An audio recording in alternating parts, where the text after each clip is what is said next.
আল্লাহ, এই যে ছোট ছোট নৌকাগুলি বান্দা দেখেন না, এগুলি হলো মাঝি। তা আকাশের অবস্থা ভালো না, তো তো মাঝিরা এই নৌকাগুলি ঘাটে বাইন্দা বসে রয়েছে। আকাশের অবস্থা যদি খারাপ থাকে তাহলে মাঝিরা যায় না এই ঘাটে। তারপরে এগুলি মাঝি ভাই, ছোটো ছোটো নৌকাগুলি বাইন্দা বসে রয়েছে, খুব সুন্দর দেখা যাচ্ছে না? ওরা মাছ ধরে তো, ছোটো ছোটো নৌকা তো, নৌকার মাছ ধরে সবসময়।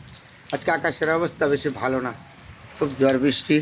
ওই জন্য আকাশের অবস্থা, পদ্মা নদীর ঝড় বৃষ্টি তো আজকে খুব একটা ভালো না সে অবস্থা।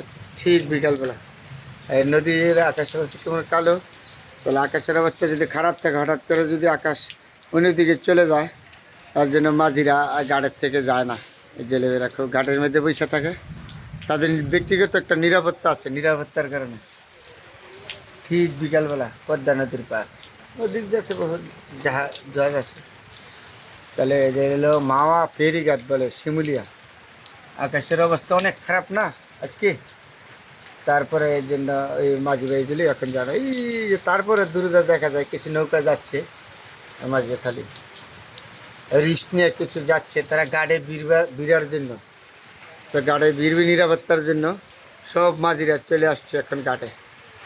তাদের ব্যক্তিগত একটা নিরাপত্তা আছে না জীবনের, এই নিরাপত্তার কারণে তারা চলে আসছে ঘাটে। খুব দারুণ সুন্দর লাগছে। হ্যাঁ, আমি পদ্মা নদীর পার এই যে মাওয়া ফেরিঘাট আর কি দাঁড়িয়ে আপনাদের সাথে কথা বলছি। বৃষ্টির দিন মানুষও কম, খুব কম মানুষ নেই বেশি। আমিও বেকায়দায় পড়ে গেছি, বৃষ্টির জন্য যাইতে পারি নাই, তো না যাওয়ার কারণে আটকে গেছি গা। তার জন্য আপনাদের সাথে শেয়ার করতে চাচ্ছি, নাহলে শেয়ার করতে পারলাম নইলে। আমি আটকে গেছি দেখে, নাহলে আবার যাইলে আবার পারলাম নইলে, নাচি বলে আটকা। তারপর আপনাদের সাথে খুব দেখার মতন একটা জায়গা। এগুলি হলো সরকারি জাহাজ তো, ডেজারি নৌ পরিবহন মন্ত্রণালয়, বিএডিসি, তাদের সরকারি কর্মচারী কর্মকর্তা থাকে।